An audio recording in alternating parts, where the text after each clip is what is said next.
Now, that same fear of a runaway government will cause people to want to buy more real estate pretty soon. Because frankly, I mentioned if people think they need to buy gold. Well, the people that bought gold in 1981, when inflation was worse than this by a long shot, they got burned because they were in at about $1,000 an ounce, and then a couple years later it's $300 and stayed there for 15 years. That's why I say don't buy gold. I mean, you can if you want, but like I said, it's a high-risk commodity. But buying real estate, there's risk with real estate. Real estate goes up and down in value, just like everything else.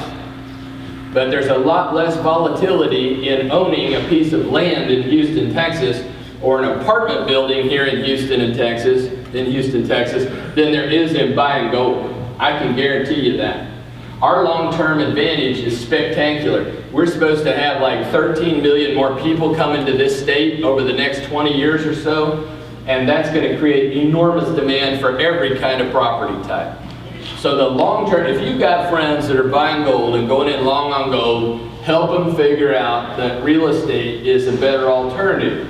Now with that said, I'm going to say this too, that it's highly possible that commercial real estate in this town, like every other town in this country, could drop in value. We're going to let the experts up here, they can bounce off of me here. If they say something different from me, go with them, because they're the local experts.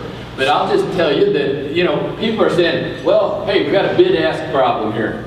We had a market clearing at this kind of price level in 2007, underwritten by mortgages that were worse than subprime underwriting. And so the prices were here, and then all of a sudden the bidders just disappeared, partly because of all these government concerns. And now you've got a deal where the market doesn't clear at all, no transactions. So you got bidders somewhere down here, you got ask price up here. The market will clear, and it's going to start clearing this year because a bunch of bad mortgages that were underwritten on commercial real estate will not roll over this year, and they will come into the market and be sold at distressed prices, which will lower those prices down to a level where we'll start to clear. So the good news is, if you're a transactions person, either selling property or leasing space, we're going to start seeing activity, I bet you, by the end of the year. And that's the reason, because sellers are going to find out that the market is not here anymore. Those prices will drop. I don't know where it's going to be, but here's the metric. I would let you do the homework. I would think that cap rates are going to go back to somewhere like they were in 2002.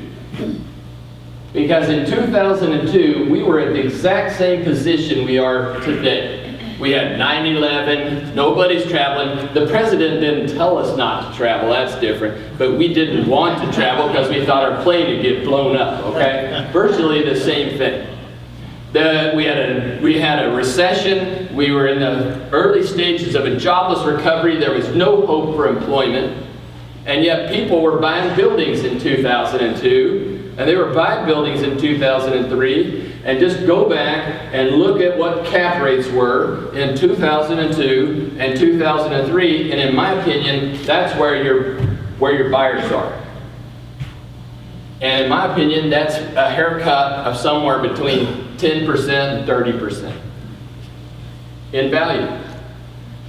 And that's what's gonna, I gave a speech to the South Florida NAIOP chapter a month ago. They're a year ahead of Texas because they've been underwater for a long time there.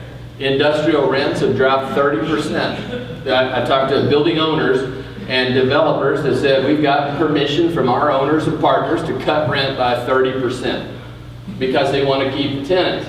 They still don't have the transaction volume. They're coming up to me after the speech and going, I know, I got money, I want to buy.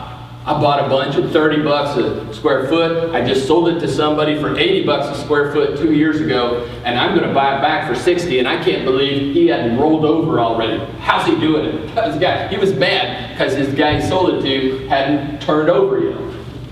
So you've got this enormous pent-up demand for investment money at a normal price. See, those prices, when I say prices can fall like that, that is from a fairyland that they never should have got there in the first place. It's not that real estate is a bad investment, it just got mispriced. And it got mispriced because the cost of borrowing was ridiculous. Fairyland. And now we're going to pay for that. And so, did people think that prices were ridiculous in 2003? Were people going, oh my gosh, cap rates are so high. Cost of capital is so high. It just doesn't make any sense. This isn't fair to the real estate industry. No, they weren't at all. People were happy to take deals. 9% caps, 10% caps. And so that's what we're going back to. And it's going to happen, it's just when. And so, frankly, in my mind, the quicker the sellers start to recognize reality is the quicker that deals will start to move again, and the value of commercial paper will start to flatten out. I'm talking about commercial mortgage-backed securities. Right now, it's just this. Because when there are no buyers, when there are buyers, but when there are no transactions, nobody knows, we know the value isn't here anymore. We don't know even that the value is down here, but at this point, we don't know if there's any value. So the best thing that would happen would be is for some property to start coming on the market all over the country, take that haircut, whatever it is, and then you'll see positive news because the first buyers may get in too high. That's a risk. You buy in and get a nice discount, find out you can buy them cheaper a year later, but at some point, you hit a bottom number and then it bounces and starts going up, and then everybody wants to start piling in at that point. That's what's waiting for us here in commercial real estate, is that you've got pent-up demand for leasing space from people that have been sitting on their hands because they're scared of their future, and they've been postponing leasing decisions now for 14 months.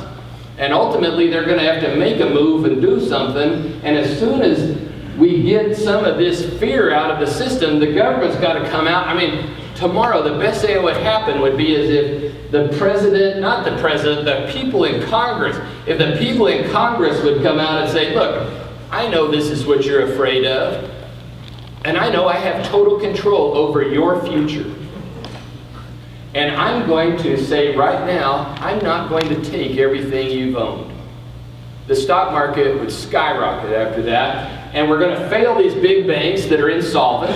It's clear, these banks, 9 banks that got that TARP money, I thought maybe 7 of them were good, maybe 2 were bad, and they're camouflaging the 2 that are bad by bringing 9 of them in so you can't tell who they are. That was another misrepresentation to the public. That's why they did it. They brought 7 of them in, set them in alphabetical order so you and me couldn't tell who was bad and who wasn't. And none of those banks are on Sheila Bair's FDIC troubled bank list. I mean, it's a joke. Not on the troubled bank list, but you're in default, been insolvent for a year and a half. That's why people aren't investing, and they're smart. They're way too smart. They know they're being misrepresented and lied to. Lied to is too strong a word. Whatever it is, when somebody tells you something they know is not factual. Just